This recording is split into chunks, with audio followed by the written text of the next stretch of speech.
क्या आपने कभी महसूस किया है कि आपकी ज़िंदगी गलत फैसलों और नाकाम इंतखाब की एक लंबी दास्तान है, के बावजूद इसके कि आपकी नीयत बेहतरीन हो, आप बार-बार इस शख्सियत से पीछे रह जाते हैं जो आप बनना चाहते हैं और जिसके लिए आप जानते हैं कि खुदा ने आपको पैदा किया।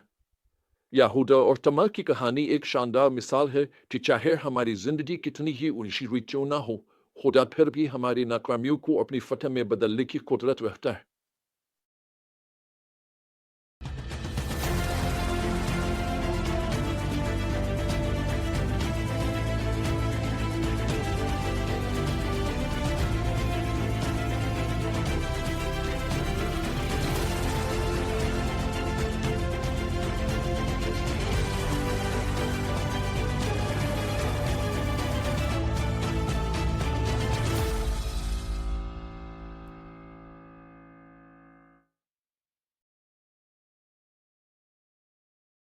जैसे जैसे हम पैदाइश की किताब में अपने शानदार सफ़र को जारी रखते हैं, हम एक ऐसे बाब पर पहुंचते हैं जो यूसुफ की ज़िंदगी की कहानी में एक अचानक मुदाखलत मालूम होता है। यहाँ तवज्जो उल्दाह पर मरकूज हो जाती है, जो यूसुफ के बड़े भाइयों में से एक था। हमें यहाँ धोखा, बेदारवी और गैर मुतवक्किर रहमत की एक पेचीदा कहानी मिलती है।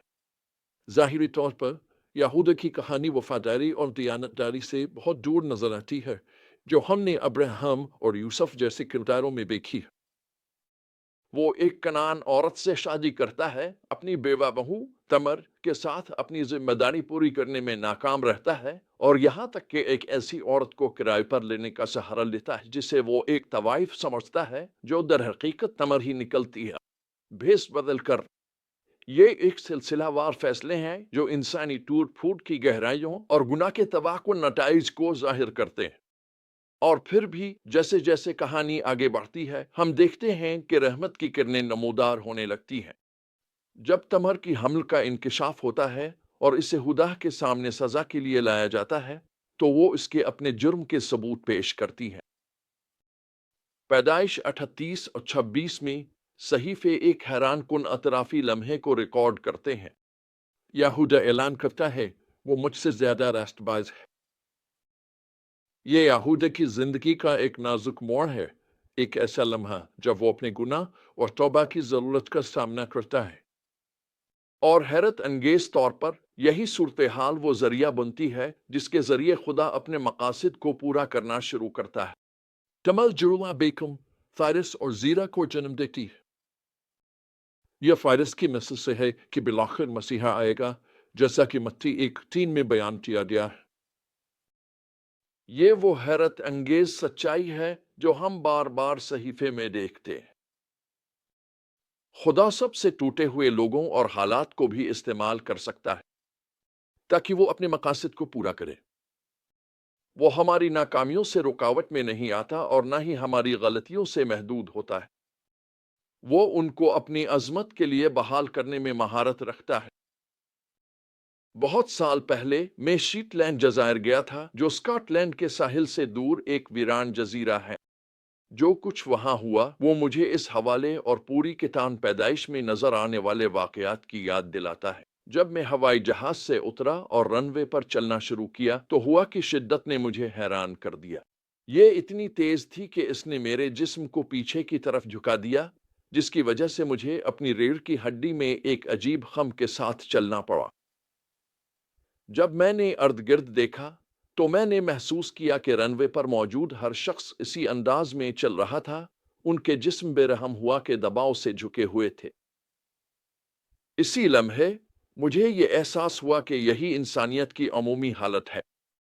गुनाह और टूट फूट की हवाएं हर दिल पर चल चुकी हैं, हमें बगावत और खुद तबाही की तरफ झुका कर छोड़ गई हैं। यहूदा की तरह हम सब भटकने का रुझान रखते हैं, ऐसे फैसले करते हैं जो हमें खुदा की बेहतरीन ला से दूर ले जाती है। लेकिन यहाँ एक खुशखबरी है। जिस तरह खुदा ने हुदा की कहानी को अपने मकासद के लिए इस्तेमाल किया, वो हमारी कहानी को भी इस्तेमाल कर सकता है। वो सुर्ख धागा जो जीरा की कलाई पर बांधा गया था, नजात की एक ताकतवर अलामत है जो खुदा हम में से हर एक को पेश करता है। जिस तरह वो धागा जीरा को पहलूठा साबित करने के लिए निशान था, اسی طرح یسوع کا خون ہمیں خدا کے فرزند کے طور پر نشان زد کرتا ہے، ہمیں ہمارے گناہوں سے پاک کر کے اس کے مقاصد کے لیے مخصوص کر دیتا ہے۔ یہی خوشخبری کی عظیم امید ہے کہ چاہے ہم کتنے ہی دور بھٹک گئے ہوں یا کتنی ہی بار ناکام ہوئے ہوں، خدا کا فضل ہمیں بچانے اور نجات دینے کے لیے کافی ہے۔ جب ہم سچے دل سے توبہ اور ایمان کے ساتھ اس کے پاس آتے ہیں تو وہ وفادار ہے کہ ہمیں معاف کرے اور ہماری کہانی کو اپنی عظیم نجات کی کہانی میں باندھ دے۔ لہذا اگر آج آپ خود کو ٹوٹ پھوٹ یا ناکامی کی حالت میں پاتے ہیں تو حوصلہ رکھیں۔ وہی خدا جس نے ہدا کی کہانی کو نجات دی، وہی خدا آپ کی کہانی کو بھی نجات دے سکتا ہے۔ اپنے گناہ اور شرمندگی کو صلیب کے قدموں میں لے آئیں اور یسوع کو موقع دیں کہ وہ اسے اپنی راست بازی اور فضل سے بدل دے۔ جب آپ اس آزادی اور معافی میں چلیں جو وہ عطا کرتا ہے، تو جان لے کہ آپ کی کہانی ابھی ختم نہیں ہوئی۔ جس طرح خدا کی نسل مسیح کی پیدائش تک پہنچی، اسی طرح خدا آپ کی زندگی کو بھی استعمال کرنا چاہتا ہے تاکہ دوسروں کو اس امید اور شفا کی طرف رہنمائی کرے جو صرف مسیح میں مل سکتی ہے۔